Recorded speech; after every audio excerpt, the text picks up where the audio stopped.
Okay, here we go. Endless freedom. Oh man, just those words, endless freedom. Just so the way they roll out of the mouth and they go on for infinity. Apparently, no information ever dies in this universe. So those words, as soon as they're being spoken, are being spoken forever. I don't know what that means, but it's just, it feels like that, like endless freedom goes on forever. So this moment is free.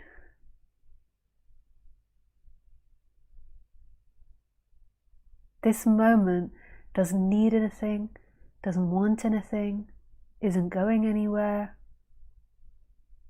isn't asking for anything, doesn't require you to be good, to be right, to be happy. This moment accepts everything. It's absolute, unconditioned love. God, it makes me a little teary. It's like the perfect lover.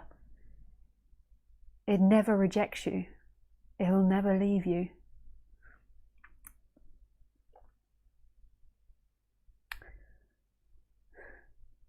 Yeah. It's so beautiful. This moment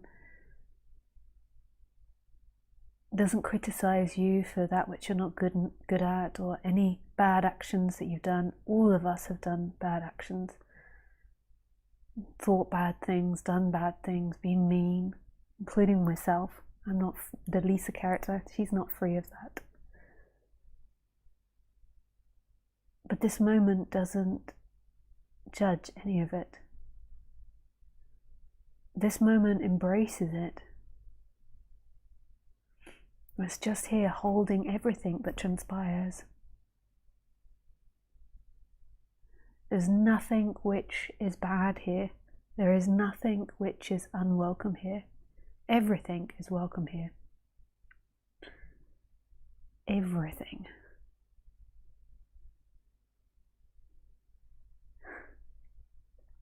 It loves the Hitlers, it loves the Mother Teresas, it loves the Boris Johnsons, the Putin, Mark Zuckerberg. Is that his name? Mark Zuckerberg.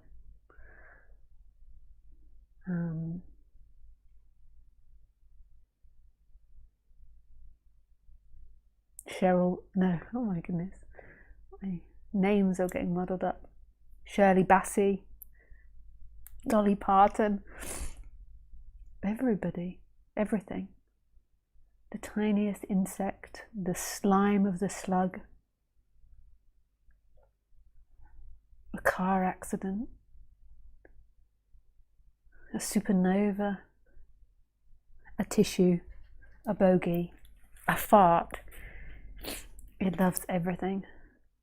There is nothing it rejects. It has no favourites. It can't ever leave you. How would you be if you weren't this moment? Who would you be? And this moment is undefinable. Maybe you can call it consciousness, because that's how it's traditionally called. Like this moment is aware of itself. You could call it nothing and everything. You could call it love, life. But life rejects nothing. It's so beautiful if it was looked out, from a bird's eye perspective, and humans got out of their ideas of should and shouldn't, and yes and no, and good and bad, and this and that, and me and you, and just look from a bird's eye perspective. This is a beautiful play of colours and sounds and forms. And it's all happening together. It's not separate, like a river flowing. It's not like there's separate water particles in the river flowing. Well, I'm sure there are. I don't really understand the science of it. But if from a whole you look at it, it's like one flow. And that's what this is like. It's not that this is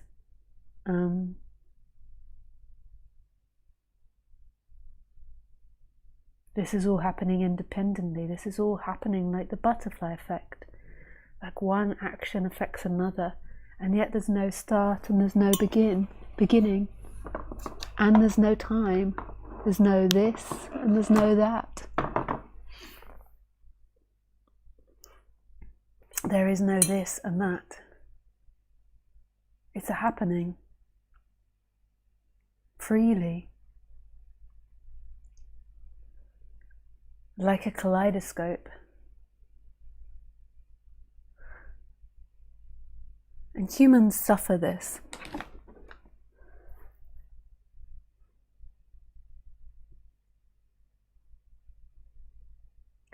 Because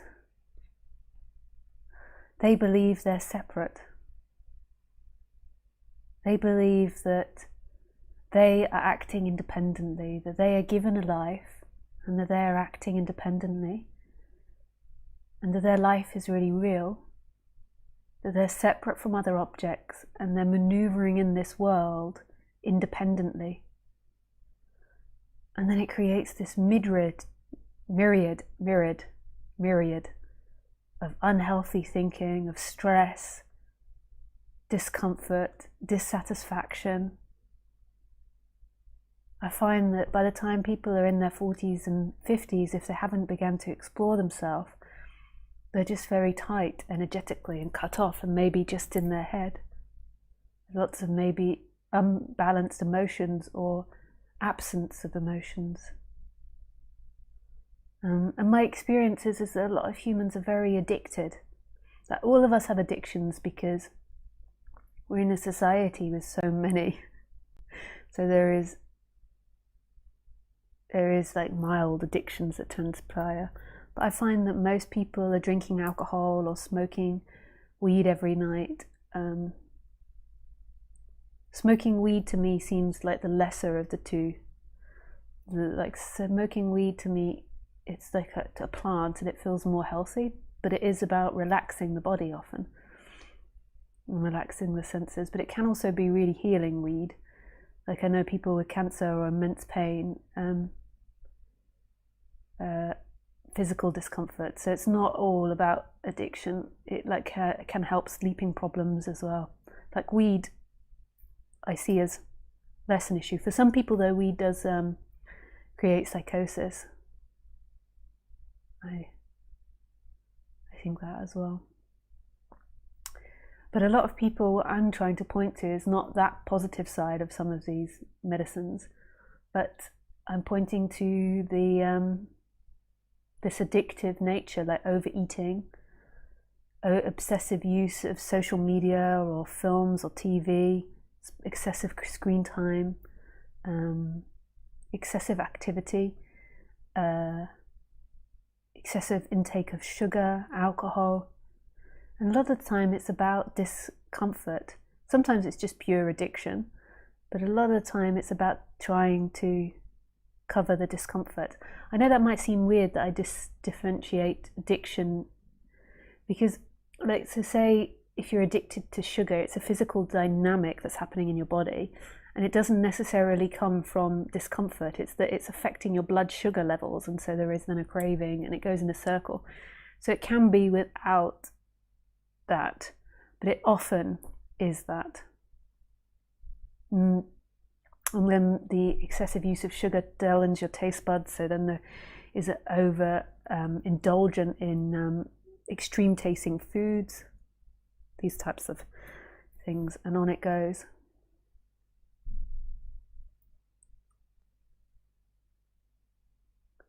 Caffeine.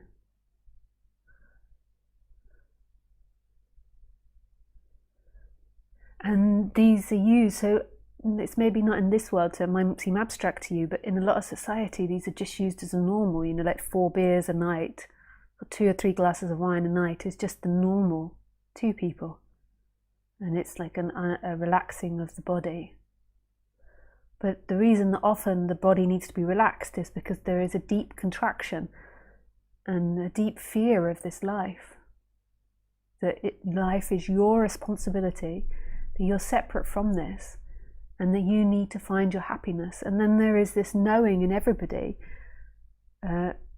of this oneness that was experienced in childhood. So there is a knowing of it, but then there is this interpretation which is unconscious, that I've lost it, I've done something bad to lose it.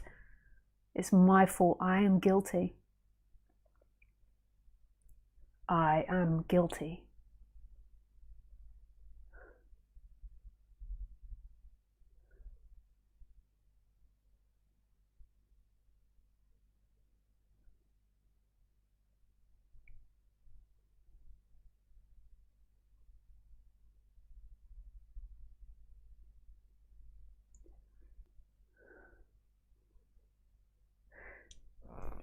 But what's been wanted, what they're looking for really, in all their activity, is this moment.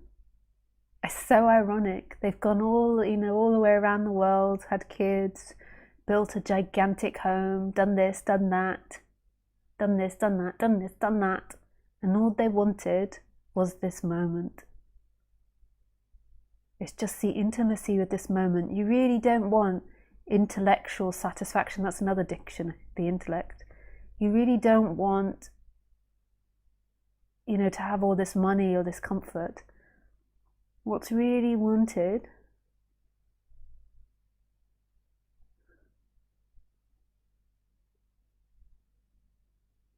is this connection to the moment, knowing who you truly are, seeing through the lies of thoughts and the lies of time, that your essence isn't time-bound, isn't contained in a story of you and me. It's this moment which is endless.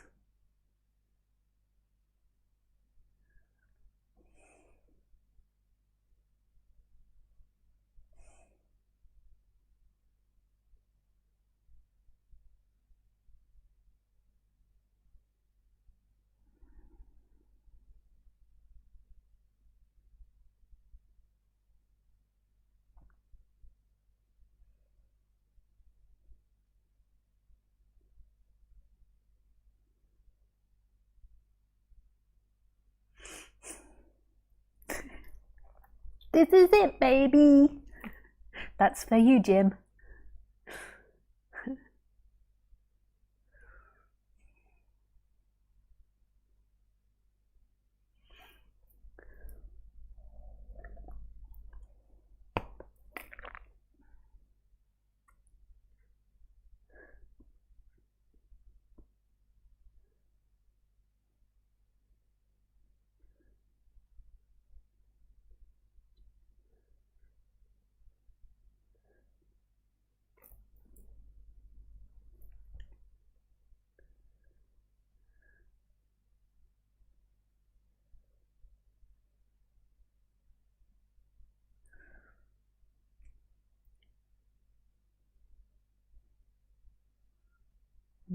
This message really is unconditioned love. It doesn't want anything from you. Like, it doesn't want your money. It doesn't want your praise. It doesn't want success. It doesn't want to take over the world. It just is expressing out of love. It doesn't want anything back for this because it's complete. It's absolutely complete.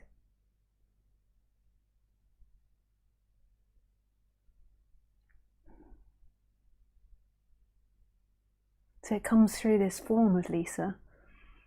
Lisa wants things. That's the nature of being human. But this message, the place in which it's being spoken from, wants nothing. You could say Lisa's being used as an expression of this. But these aren't Lisa's words, the character's words. These come from absolute expansiveness. And this expansiveness is saying, love, love, love. Yeah, it really is. It's like you are okay and you are loved. But your love is not found in a thing, and that's the illusion of the human. And I suppose, or supposedly, the big game in the human is to rediscover that.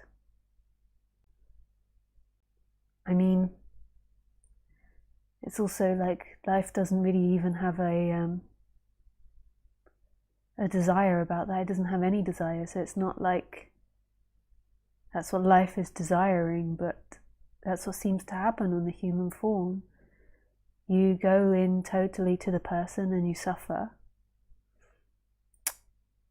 And the only way out of that, so then the person tries to go into itself even more, and the only way out of that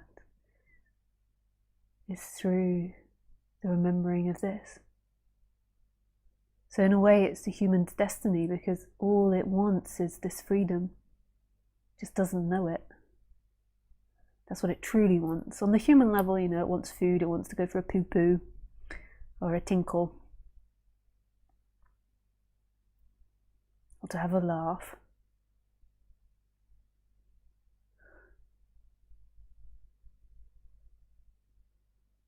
It's so beautiful, all of it. Like the fact, like the details in the dream that's pointing to this oneness is like the fact that we have to eat ourselves. We have to eat a plant that's grown from soil, that's grown from feces, that comes from an animal like us.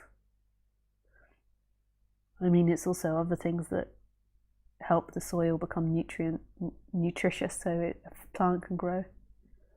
But it's like you're eating yourself, like. But even the air now, we're kind of like consuming. It's like a constant consumption of one thing to another, but it's yourself. It's like the most intimate love affair. Everything's being eaten by this body. And then this body is kind of being eaten. It extracts things back into this, and then that gets consumed and transformed. What love! I don't speak it in the most romantic way, but it's such love. And this doesn't make sense. I know that the character Lisa contradicts herself all the time. Doesn't make sense. So this has to be a speaking of something that's beyond that. That this message isn't coming from the person. There is something that's beyond that. It's being spoken through the person. So what is speaking now? Absolute stillness is speaking. Love is speaking. That's the same as what's seeing. It might be recognized here or here, but it's the same in there. It's just that the body, so that which is looking through, the instrument it's using to experience itself, is claiming that I am seeing, I am looking, I'm experiencing. But actually, what's experiencing there is absolute freedom.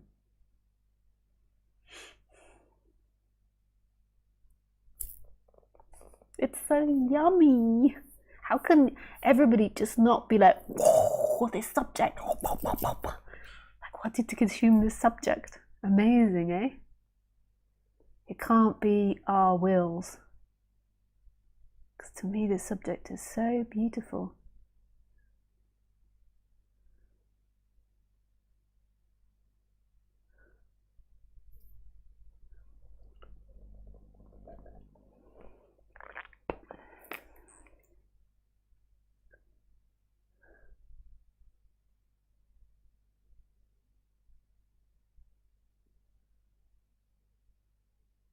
This was my dad's cup. My mum gave it to my partner. Isn't life so bizarre? That there is a dad that is not in body anymore, and that there is a partner, and that there is a cup which was passed between two. That's so weird, but it's all the same energy. This is the same energy, the same love as my dad, as my partner. My dad has passed, if you didn't know. I put a video on YouTube. He passed 4 years ago, over 4 years ago now, but I didn't release a video that I made for a long time. And then it came to be released. But it's so beautiful because there isn't really this past in which a dad exists and this other place in which my partner exists. It's one energy, it's one movement of energy.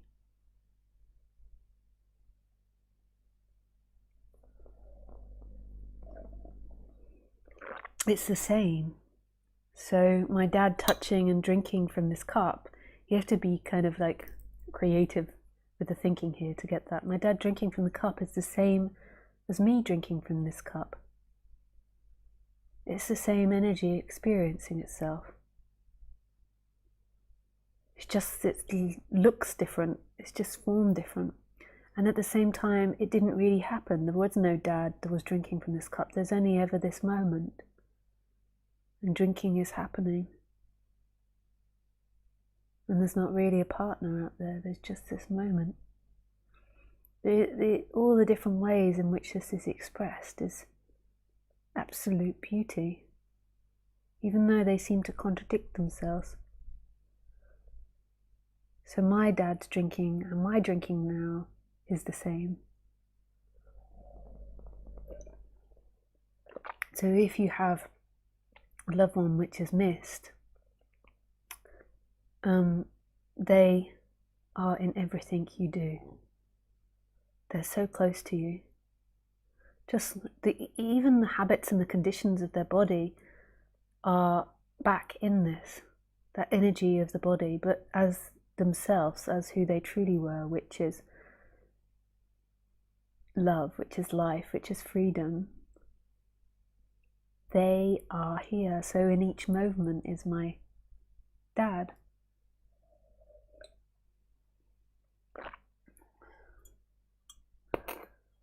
And the same with your loved ones. It's the same energy.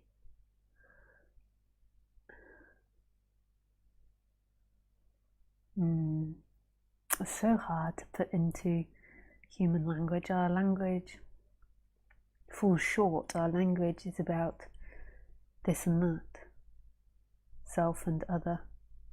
So to say this is my dad drinking just sounds like cuckoo, cuckoo. But there's some part that knows this. If you take out the mind, the critical mind, the critical thinking, although some psychologists would be like, never do that, always have critical thinking. If you take that out and hear it more as a poem, then it's pointing to something.